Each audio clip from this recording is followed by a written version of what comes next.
సాగునీరందక ఎండిపోతున్న పంటలను రక్షించాలని కోరుతూ ఖమ్మం జిల్లా తల్లాడలో రైతులు ఆందోళన బాటపట్టారు. బీఆర్ఎస్ పార్టీ ఆధ్వర్యంలో ఎన్ఎస్పీడీఈ కార్యాలయాన్ని ముట్టడించారు.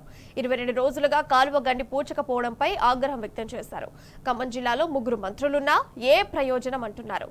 వెంటనే గండిని పూడ్చి నీళ్లివ్వకుంటే ఉద్యమం తప్పదని హెచ్చరించారు.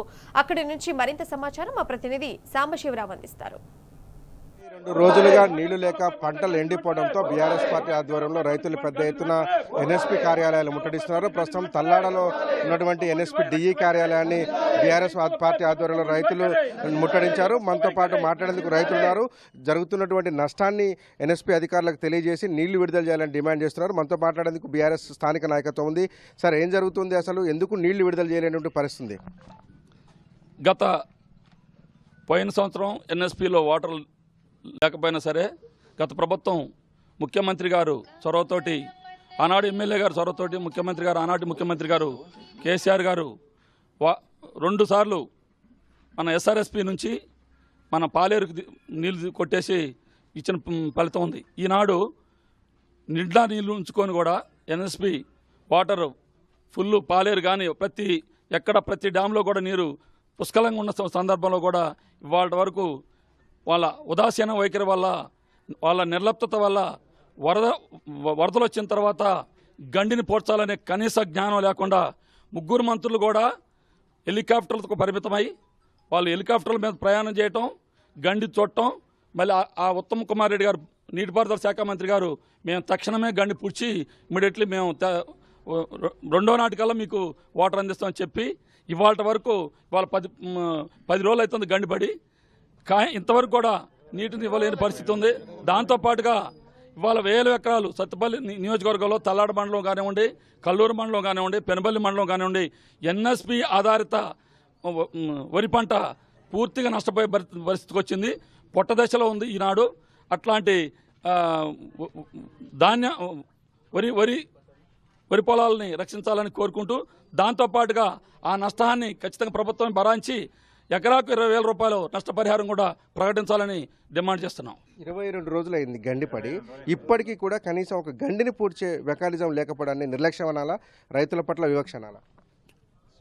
ఈరోజు రైతాంగం పరిస్థితి చూస్తే ఏమీ చేయలేనటువంటి పరిస్థితి. ఒక 5 నెలల నాడు చూస్తే రైతు ప్రభుత్వం వస్తుందని చెప్పేసి, ప్రజాప్రభుత్వం అని చెప్పేసి జనమంతా కలలు కన్నారు. కానీ జనానికి ఇవాళ అగమ్యగోచరమైన పరిస్థితి. కారణం ఏంటంటే 1వ తారీఖు నాడు వరదలు పడి గండిపడితే నీటిపారుదల శాఖ మంత్రిగా ఉన్నటువంటి ఉత్తమ్ కుమార్ రెడ్డి గారు 8వ తారీఖు నాడు దాన్ని పరిశీలించిండు. అంటే 8 రోజుల పాటు అతిపెద్ద గండిపడితే పరిశీలించలేనటువంటి దౌర్భాగ్యమైనటువంటి పరిస్థితి. అంతేకాకుండా పడ్డ గండి ఏ రకంగా పడ్డది, అసలు యూటీ కూలిందా లేదా, ఉత్తగా గండి పడ్డదా అని కనీసం అధికారుల నిర్లక్ష్యం ఉంది, ప్రజాప్రతినిధుల నిర్లక్ష్యం ఉంది, మంత్రుల నిర్లక్ష్యం ఉంది, స్థానిక ఎమ్మెల్యే నిర్లక్ష్యం ఉంది. అంటే ఏం చేస్తున్నారు? ఇవాళకి 22 రోజులు పైకి తిరిగి ఆదరబాదరగా గండి పోద్దామని చెప్పేసి బయలుదేరిపోయారు. ఎట్లా పోయారు? ఈ గండి పోసేది ఎవరు? సాక్షాత్తు మన జిల్లా మంత్రి గారే. మన జిల్లా మంత్రి గారే కాంట్రాక్టర్గా ఆయన కాంట్రాక్టర్ల పర్యవేక్షణలోనే పోస్తున్నారు. తీరా గండి కాడిపై పనులు మొదలుపెట్టిన తర్వాత యూటీ కూలిందని చెప్పేసి అప్పుడు రైతాంగానికి చెప్తున్నారు, ప్రసార మాధ్యమాలు అప్పుడు చూపిస్తున్నారు. అడావుడిగా మేము యూటీ కడుతున్నామని చెప్తున్నారు. కట్టిన యూటీ కూడా మళ్ళీ కూలిందని చెప్పేసి ఇలా చెప్తున్నారు. ఇంత నిర్లక్ష్యం ఎప్పుడన్నా ఉందా? అసలు ఎంత దురదృష్టం అంటే 1వ తారీఖు తుఫాను వస్తే ప్రజల్ని రక్షించాల్సినటువంటి మంత్రులు నిర్లక్ష్యంగా వ్యవహరించారు. గతంలో కేసీఆర్ గారి ప్రభుత్వంలో తుఫాను హెచ్చరికలు జరిగితే ఈ రాష్ట్రంలో, తెలంగాణ రాష్ట్రంలో 3 ప్రాంతాల్లో హెలికాప్టర్లు ఉంచి జనాన్ని అప్రమత్తం చేసేవాడు. కనీసం ఎటువంటి అప్రమత్తం లేదు. పక్కనే ఉన్న రాష్ట్రం ఆంధ్రప్రదేశ్లో మనం చూస్తున్నాం, ఒకవైపు నుంచి వరద పోతుంది బుడమేరుది. అయినా ఆ రాష్ట్ర మంత్రులందరూ, ఎమ్మెల్యేలు దగ్గరుండి వర్షంలో గొడుగు పట్టుకొని ఆ గండి పొడుస్తున్నారు. అక్కడ భరోసా ఇస్తున్నారు ప్రజలకి. ఇక్కడ 3 మంత్రులు ఉన్నారు. 3 మంత్రుల్లో ఇంకొక మంత్రి నీటిపారుదల శాఖ మంత్రికి అప్పీల్ చేస్తాడు, అయ్యా మా గండి ఎప్పుడు పూర్తవుతుంది, మా జనం మమ్మల్ని అడుగుతున్నారు అని. అంటే ఒక మంత్రి ఇంకో మంత్రిని అడిగే పరిస్థితి ఉంది అంటే వీళ్ళలో సమన్వయం ఉందా లేదనేది కూడా దొల్లతనంగా ఊపడుతుంది. ఈ జిల్లాకి 3 మంత్రుల నుండి కూడా చేయగలిగింది నామమాత్రంగానే ఉంది. అందుకని ఒకవైపునేమో రైతు పెట్టుబడి లేదు ప్రభుత్వం ఇచ్చేది, మాఫీ అంతంత మాత్రంగా చేశారు, 40% కూడా చేయలేదు. ఒక విధంగా చెప్పాలంటే ఇవాళ రైతాంగానికి పొట్ట మీద దశలో ఉన్న ఈ పంటంతా, ఈ పొట్ట మీద దశలో ఉన్న పంట ఇప్పుడు ఎండిపోతే మీరు నీళ్ళిచ్చినా చూడటానికి బాగానే ఉంటుంది పంట, కానీ దిగుబడి ఉండదు. అందుకని మేము కోరేది కూడా ఏంటంటే బీఆర్ఎస్ పార్టీ వైపు నుంచి పంటకి ఖచ్చితంగా ఏ రైతు అయితే పంట వేసిండో 20,000 రూపాయల ఎకరానికి ఖచ్చితంగా నష్టపరిహారం ప్రభుత్వం ఇవ్వాలి అని చెప్పేసి మేమంతా ముక్తకంఠంతో కోరుతున్నాం. ఇది రైతాంగం తరపున మేమందరం అప్పీల్ చేస్తున్నాం.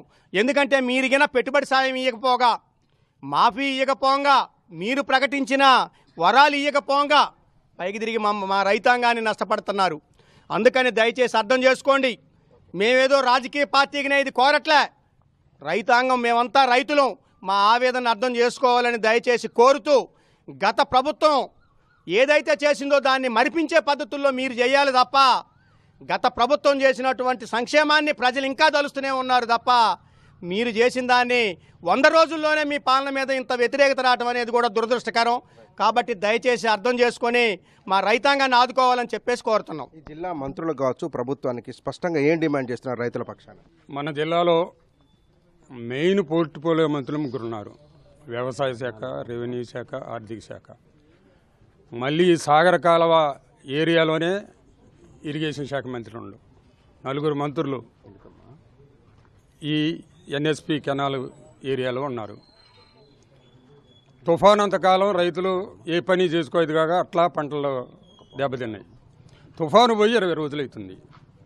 ఆ గండి మాలాంటోడికి ఇచ్చినా కూడా 2 రోజుల్లో పోడ్చొచ్చు.